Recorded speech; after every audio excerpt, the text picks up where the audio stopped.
Look at this place for a moment. White sand, crystal clear water, palm trees everywhere. It looks like the kind of island people spend their whole lives dreaming about. But if you ask sailors, explorers, and even some scientists about this tiny American island, many of them would tell you the exact opposite. Because for more than a century, people who came here kept disappearing, dying, or becoming part of mysteries nobody could fully explain. Shipwreck survivors were found murdered. Military aircraft vanished without a trace. A couple sailed here to live their dream, and only one body was ever found. So the question is, how did one of the most beautiful islands in America earn the nickname Dark Paradise? As unbelievable as that sounds, this is a real place. It's called Palmyra Atoll, a tiny ring of islands sitting almost halfway between Hawaii and American Samoa, surrounded by thousands of kilometers of open Pacific Ocean. There are no hotels, no permanent residents, and almost no human presence, only the occasional scientists and conservation teams who visit for research. Yet despite its complete isolation, Palmyra is considered one of the healthiest tropical ecosystems on Earth, filled with crystal-clear lagoons, thriving coral reefs, seabirds, sea turtles, and dense tropical forests. Looking at it today, you'd never imagine that a place this beautiful would become the setting for some of America's strangest island mysteries. But beautiful places have a strange way of hiding uncomfortable stories, and Palmyra's story begins long before modern scientists arrived. In 1870, a sailing ship called the Angel struck the reefs surrounding the atoll.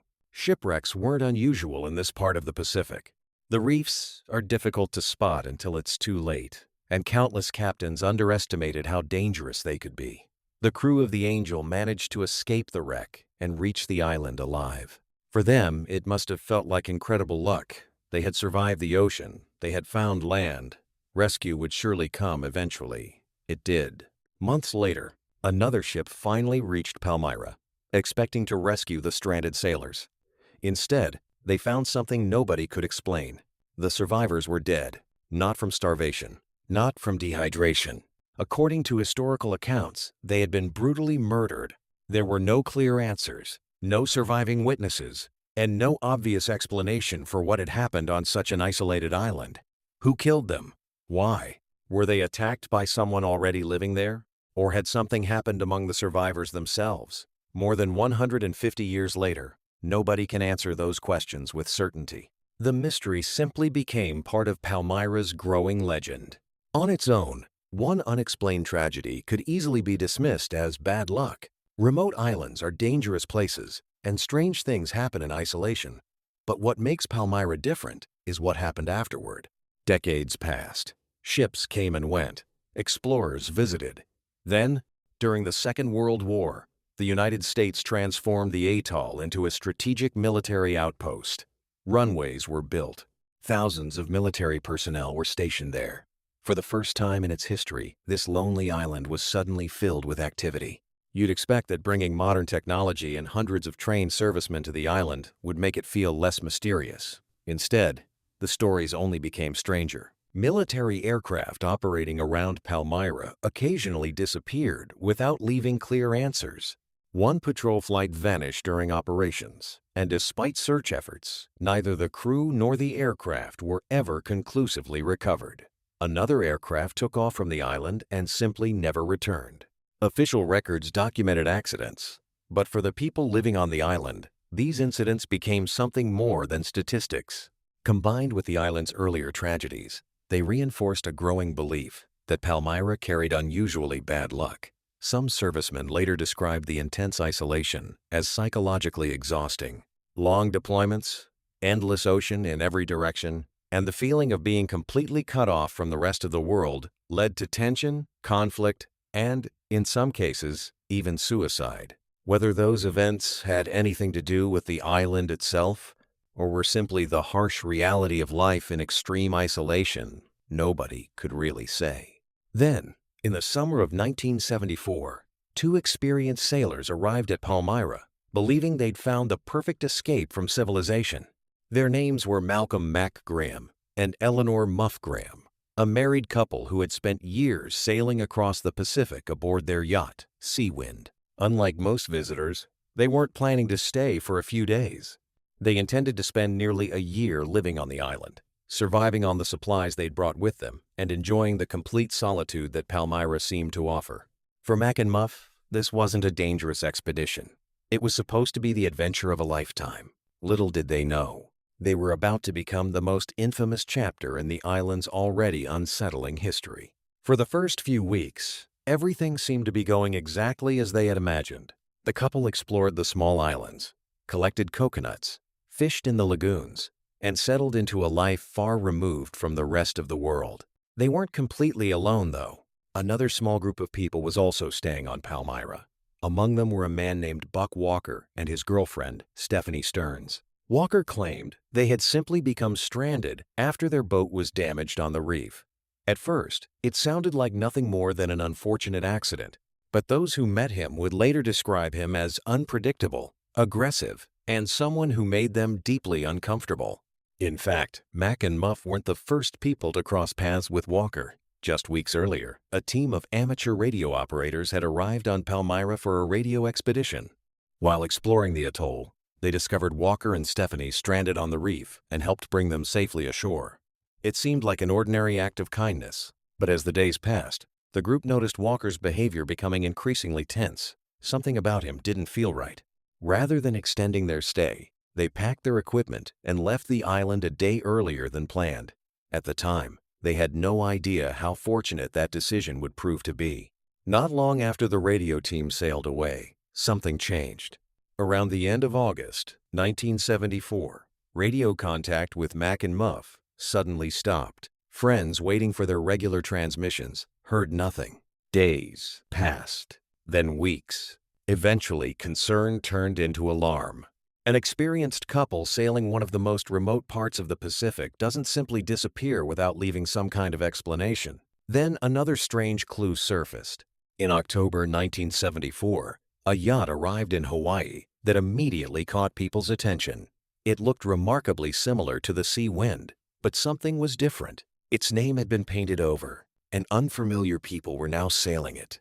Those people were Buck Walker and Stephanie Stearns.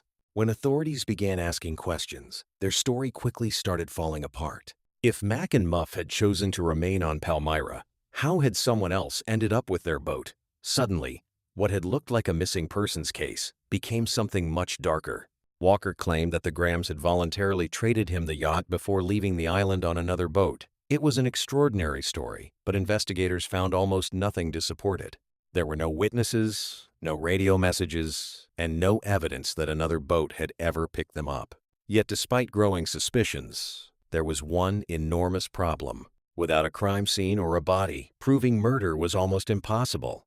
For years, the case went nowhere, and it seemed as though Palmyra had claimed another mystery that would never be solved. Then, 7 years later, the island gave investigators the breakthrough they had been waiting for. In 1981, another couple exploring Palmyra discovered a metal container washed onto the beach. Inside were human remains. Dental records confirmed they belonged to Eleanor Muff Graham. The examination revealed she had been shot. Her body had been burned and dismembered before being sealed inside the container. What began as a disappearance was now unquestionably a murder investigation. But one question still refused to disappear. Where was Malcolm Graham? Despite years of searches, his body has never been found. No confirmed remains, no grave, no final explanation. Investigators eventually convicted Buck Walker of Muff's murder in 1985 and sentenced him to life in prison, while Stephanie Stearns was acquitted due to insufficient evidence. Legally, the case was considered solved, but emotionally, it never really was. One victim had been found, the other had simply vanished. And that seems to be Palmyra's pattern. It rarely gives complete answers, only fragments. The murdered shipwreck survivors, aircraft that vanished without explanation. Malcolm Graham, whose body has never been found. Every mystery leaves behind just enough evidence to keep the story alive, but never enough to fully explain it. Yet strangely, death isn't the island's only mystery. For centuries, legends have claimed that Spanish explorers buried a hidden treasure somewhere on the atoll. Treasure hunters searched for decades, but like so many of Palmyra's stories, no convincing evidence was ever found. But here's the strange twist. While people searched for killers, treasure, and answers, scientists discovered something entirely different. Unlike most tropical islands, Palmyra escaped large-scale development. With no resorts, permanent towns, or crowds of tourists, it became one of the healthiest tropical ecosystems left on Earth. Even after invasive rats threatened its wildlife, a successful conservation project helped the island recover proof that nature can heal when given the chance. And that's what makes Palmyra unlike almost anywhere else. Most islands are remembered for one story. Palmyra has two. One is a story of shipwrecks, disappearances, murders, and unanswered mysteries. The other is a story of one of the most untouched tropical ecosystems on the planet. So, was Palmyra ever truly cursed? Maybe not. Maybe its greatest mystery was never the murders, or the missing aircraft, or the treasure people still dream about finding. Maybe its greatest mystery is how one tiny island could preserve both the very best and the very worst of humanity in the same place. A place where people brought greed, violence, fear, and unanswered questions, while nature quietly continued building paradise around them. And perhaps that's why this remote American atoll has earned a name unlike any other. Not because it's completely dark, not because it's completely beautiful, but because, somehow, it's both. America's true dark paradise.